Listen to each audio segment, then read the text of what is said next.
When you think about NBA players, you almost look at them as somebody who has hit the lottery of life. And just like the real lottery, when you win, it's up to you to decide where you're going to go from there, whether you drag yourself into the dirt or you go up and you get to see the highest of the highs. Today, I'm going to be talking about NBA players who basically threw their entire life away over one small, simple, and stupid act.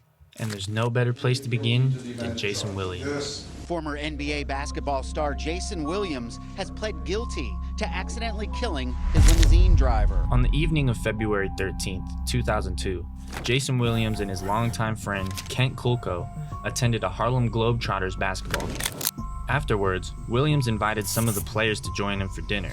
He arranged for the players to be picked up at their hotel in a van, driven by Kostas Gus Christofi. The group left the restaurant at approximately 1 o'clock a.m. and traveled to Williams' home. At a certain point, Williams and several others were in his bedroom with Christofi. Williams then received a shotgun from a gun cabinet. As he wielded the shotgun in Christofi's direction, the weapon discharged, and the shotgun blast struck Christofi in the chest, killing him. Perhaps the most troubling and difficult part of this case was Gus Christofi was just shot in the chest, lying on the floor, dying, while some of the people there are running around trying to help Jason Williams. It was a question that has been asked of me over the years. Why weren't some of these people charged for just standing there? According to the witnesses, Williams took several steps immediately following the shooting to conceal his involvement in Christofi's death. He wiped the weapon with a cloth to remove his fingerprints and then pressed Christofi's fingers and palm on the weapon to stage a suicide. Williams also destroyed evidence of Christofi's blood on himself by changing his clothes and giving the ones he had been wearing to Kulko to discard. Finally, witnesses testified that Williams instructed them to lie to the police by reporting that Christofi committed suicide. Christofi, who worked for a 78 limousine in Pittsburgh, was hired by Williams to transport his friends from the game to his house. Members of his family said he was a sports fan and he must have been in seventh heaven with the Globetrotters and ex-sports stars all around him. This is truly a sad story. I had a lot of nice special moments with Gussie growing up. And towards the end, when we really bonded nicely, I'll never forget how full of life he was and how happy he was to be at our celebrations with my daughter and our family. Some of the people working on this case said, "We know it's not suicide. Somebody had to fire that weapon that resulted in this man's death. Who that was and how that happened is what we're investigating. No evidence points to somebody trying to kill the victim. Not only is this a question of who and how it was done, but why?" Joseph Hayden, Williams' lawyer, said that Williams was giving his guests a tour of his home when Christofi was shot. Witnesses said the former Nets player was showing off a shotgun in his bedroom when he snapped the weapon shut and it fired, killing limousine driver Kostas Christofi. Witnesses then testified that Williams put the gun in the dead man's hands and told the witnesses to lie about what they saw. Hayden characterized Christofi's death as an unfortunate accident. It was reported on Monday, February 18th, 2002, that both Lember and Hayden dispelled published reports that Williams was showing off his shotgun at a mansion and flipping it around when it suddenly went off. On Wednesday, February 20th, 2002, the Hunterdon County Medical Examiner Stephen Diamond ruled that shooting was a homicide, a legal term that defines a killing, but does not indicate whether it's intentional or accidental. Williams was charged with manslaughter on Monday, February 25th, 2002, after turning himself in to detectives. He was released on a $250,000 cash bail. Williams admitted to the shooting Monday in court. After the gun discharged and caused this gunshot wound to Mr. Christofi's chest, what happened? Mr. Christofi died from the gunshot wound.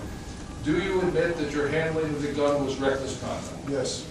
Were Mr. Christofi's injuries caused by your reckless handling of the shotgun? Yes. And did those injuries cause Mr. Christofi's death? Yes. Williams was charged in an 8-count indictment that included aggravated manslaughter, reckless manslaughter, and witness tampering.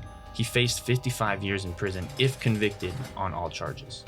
In 2003, Williams paid the Christofi family $2 million to settle a civil case. Williams said he had previously wanted to apologize to the family, but was prevented by others to do so. Jury selection began on Tuesday, January 13th in 2004. The state case lasted 6 weeks with 36 witnesses. Williams' legal team ended its testimony after 4 days and 5 witnesses came forward. Prosecutors said that Williams was reckless when he pointed a loaded 12-gauge Browning shotgun at Christofi and flipped it closed, causing it to fire. Prosecutors said that after the shooting, Williams attempted to cover it up, making it appear to be a suicide, telling his house guests to lie to the police and trying to alter the evidence. On Friday, April 30th, 2004, Williams was acquitted of aggravated manslaughter, the most serious charge he faced, but found guilty of covering up the death of Christofi. After jurors said they were unable to reach a unanimous decision, a mistrial was declared on the charge of reckless manslaughter. Jurors said their final vote was 8-4 to acquit. Christofi's nephew, Chris Adams, said he admitted he shot him. He never was held accountable. Superior Court Judge Edward M. Coleman ordered everybody back in the court on Friday, May 21st, 2004, to decide whether to retry Williams on reckless manslaughter, come to a plea agreement, or drop the charge. Coleman did not schedule the sentencing on the other charges, though. This case is so shady, and on May 21st, 2004, prosecutors said Williams would be tried on a reckless manslaughter charge. He faced up to 13 years in prison, and the reckless manslaughter charge carried with it an additional 5 to 10 years. On Friday, April 21st, 2006, Williams would be retried on a reckless manslaughter charge. The 6'10" Jason Williams, who was once among the NBA's best rebounders, was sentenced by a Superior Court Judge, Edward M. Coleman, in Somerville to a 5-year prison term on Tuesday, February 23rd, 2010. While covering this case, I realized that Williams was released from jail on Friday, April 13th, 2012, having served time in New Jersey on the charges stemming from Christofi's death, and then 8 months in New York for drunken driving.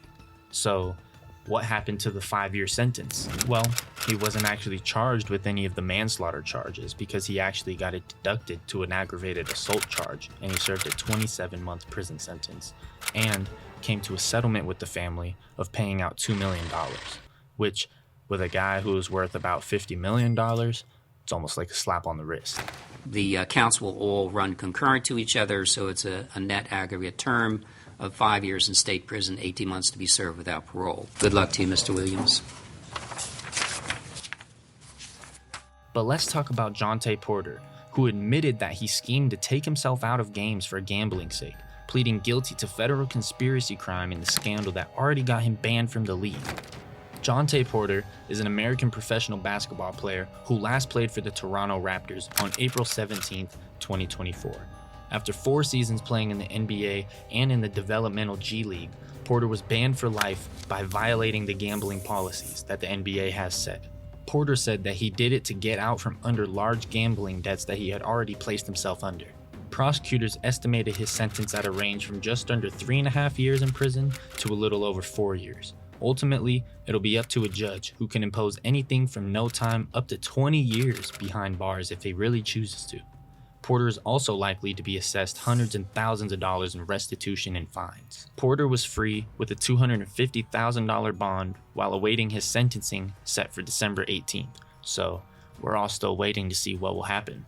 The spokesperson confirming Porter's guilty plea was connected to a gambling case in which 4 other people have also been implicated. A federal complaint filed last month against one of those individuals, accusing him of conspiring with 3 others to defraud a sports betting company by using the inside information from an NBA player to successfully bet on the performance of that player. Think about it this way. If you had a friend that played in the NBA, and you bet all of your money that he was going to score less than 20 points, it would be super easy to go and tell him and say, hey, I'll give you half of this money if you just don't score over 20 points. And then all he has to do is just miss shots. Porter's contract was $2.3 million over 3 seasons from the Grizzlies, which was then traded over to the Toronto Raptors. In the NBA, $2.3 million is not a lot of money. The NBA's betting partners will now never offer under or prop bets on players making the lowest salaries or working on a 2-way or 10-day contract. This is an agreement that follows FanDuel, DraftKings, BetMGM, and PrizePicks. Call it the Jontay Porter rule.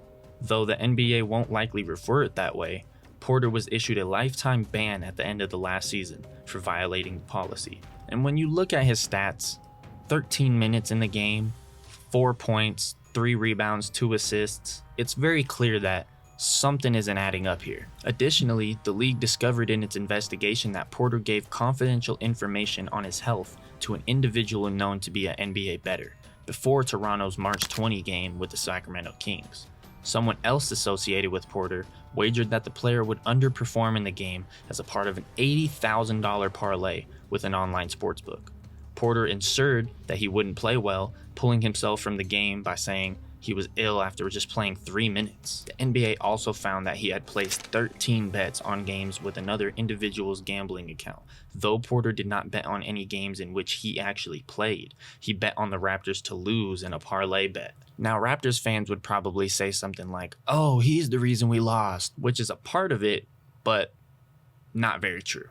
So, to answer my question, why do these NBA players almost throw their life away over a split, stupid decision? Porter was one of the many least paid athletes in the NBA. And in my personal opinion, not to be a biased Nuggets fan, but he was nowhere near Michael Porter and was one of the least paid people in the NBA. So I guess I could see why he would try and double and triple his money. Jason Williams' case, on the other hand, he states it was an accident, but was it?